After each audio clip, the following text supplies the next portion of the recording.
wala sa circle of topic namin. Si Derek, sabi niya, nangihinayang siya na nawala siya sa picture. Kasi nag-USJ, oy! Kasi yung Derby fans, parang nararamdaman pa rin niya nandyan. Oo nga, hindi nakakatuwa kasi yung mga Derby fans, andyan pa rin para suportahan kami ni Derek individually. Okay. Na kahit hindi kami lumalabas sa TV bilang love team, nandyan pa rin sila para sumuporta sa atin. Kaya nakakatuwa. Right now, ano pang ibang mga projects aside from Half Sister? Meron po akong gagawing indie film Anong with indie film? Direct Louie Ignacio. Anong title nito? Mga isda sa tuyong dagat. With whom? Actually, hindi pa po ako ganun kasigurado sa mga kasama Okay, ko. okay. At hindi ko pa rin po nakukuha yung script. Pero papaalam ko po kaagad. Pero may idea ka kung anong tungkol sa ng story. Sa mga sea gypsy po. Ano yun? Sa mga sea gypsy. Mga malakas Kaya, pa. naku, baka lumalangoy-langoy ka dyan. Oo nga daw po. Pero handa na naman po ako sa ganun.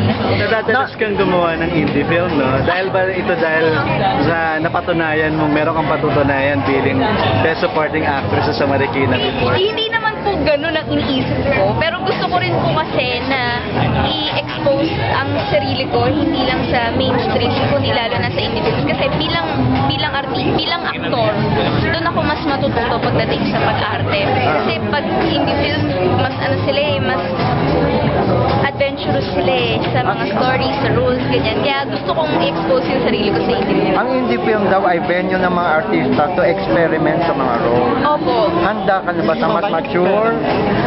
Hindi naman po sa ganung bagay. Marami naman pong ibang roles na pwede ko namang gawin na hindi kailangan ng ganung size. Kaya, Ano ba yung tinutukoy mong ganong side? Yung medyo dairy? opo, hindi, baka po matagal na. Pero yung medyo mature na teenage mom, ganyan. Mga ganyang bagay. Ma'am, baka po sakali. Prostitute. Po? Prostitute na role. Young prostitute. Oo, parang ganyan. Talaga? Takot yung bata. Hindi kasi... Baka po, medyo matagal pa yung bagay na. Okay. Pero yung dream mo, na hindi mo pa nagagawa, na gusto mo i-experiment, i-explore na character or Kung role. ma-offer sa akin na Siguro, serial killer or tomboy, gano'n. Ganyan? Naku Ang ganda mo Tomboy na may kikilkin sa girl. Meron naman pong tomboy na nasa teenage stage pa. Okay. Gusto niyo na po ba talaga? Bakit tomboy? Ano ba nakikita mo sa role ng Hindi kasi tomboy? edgy po yung role na yun at saka challenging and sobrang iba sa akin.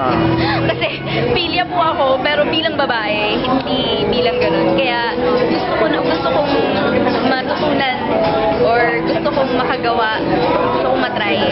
Bad character na kontrabidang. Pwede din po. Actually, hindi open naman po ako sa lahat ng roles as long as alam kong kaya ko. Kumbaga, ayoko namang i-commit yung sarili ko sa isang project na hindi ko kayang gawin. Kasi nakakahiya din yun, di ba?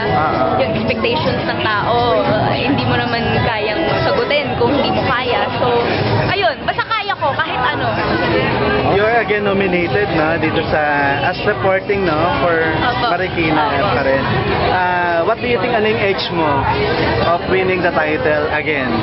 Ayun, katulad po nung sinabi ko sa kanila, nagpunta po ako dito kasi isang karangalan na po sa akin na mapasama dito sa Gawa Durian. Pero yung pagiging panalo, hindi ko na po iniisip yun. Sobrang enough na sa akin yung manominate ako. Hello po.